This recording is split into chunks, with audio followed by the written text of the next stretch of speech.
don't think I can manage. Good afternoon, ladies and gentlemen. I understand I've got only 5 minutes. I guess I'll just choose one topic out of the many that have been asked so that I don't have to take the whole time here. As you know, the Gaborone is the capital city of Botswana. And it is, according to the census of 2011, has a population of around 250,000.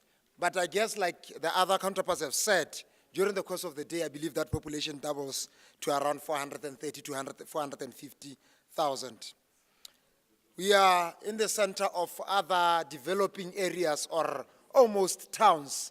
And those are the ones that I believe they are contributing to our population to be growing in that manner.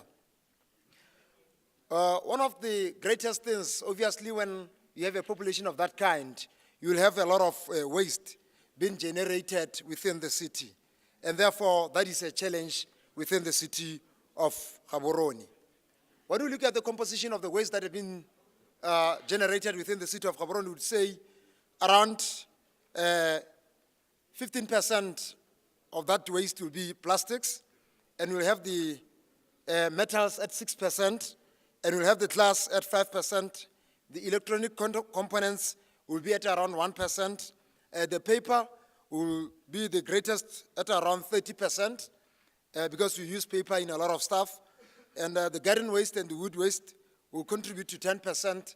The textile, I guess, will be at around 30%. And as for food, will be contributing at around 25%. Sustainable projects by the city. As the city of Gaborone, as I've said, we have realized that we contribute, or we generate a lot of waste. We therefore have come up with 2 projects that we believe will be able to overcome the situation that we are facing.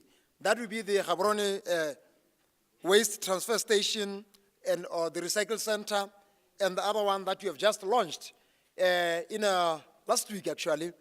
We have launched one program that we call the Waste Not Pilot Project. This Waste Not Pilot Project, we have chosen one of our wards within the city of Gaborone.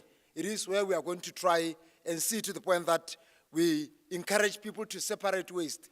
Separate the plastic, separate the tin, separate the solid waste. So we are teaching the whole of that community within that ward that they can do that separation of waste. As for the transfer station, already we have been allocated the funds. Over and above that, one of the situations that we're facing, or the challenges that we're facing, it is that we have a landfill which is 70 kilometers away from the city. And therefore, you can imagine during that course of time, we'll be having our compactor trucks having a lot of challenges, sometimes having the breakdowns, sometimes not be even able to offload the waste at the landfill. And therefore, that situation that we are facing, we had now to come up, like I said, with the transfer station. And therefore, at our landfill, we could not separate the waste. All the waste were thrown there. And therefore, it means that when we throw all the waste at the same place, the landfill will be filled up in a very short period of time.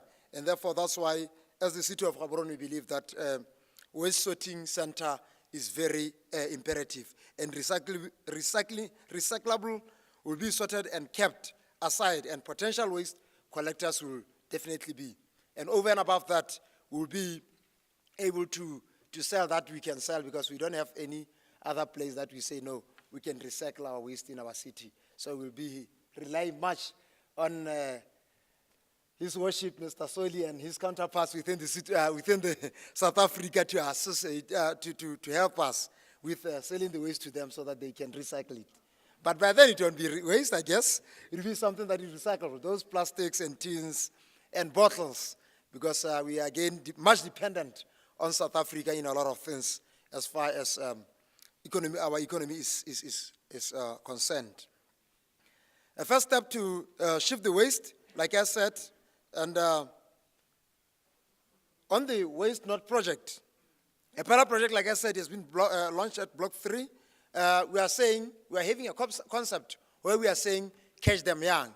Catch them young, we are teaching the primary school students to separate the waste. And we are making small competitions to them so that they can realize or compete within themselves so that they can be encouraged to continue to separate this waste. And again, we are doing what we call the public education within that ward, and even within the city, we are doing the public education and the awareness on this issue of waste management and good practice of separating the waste. Over and above that, in conclusion, most sustainable issues arise due to the developmental needs of African cities. And therefore, it is time for us as African cities to stand up and see to the point that we do the sustainable things within our cities in Africa. I would say at the end of the day, Africa cities, let us rise and bring change, and the change that we can bring is here. Merci beaucoup. Thank you very much. Obrigado.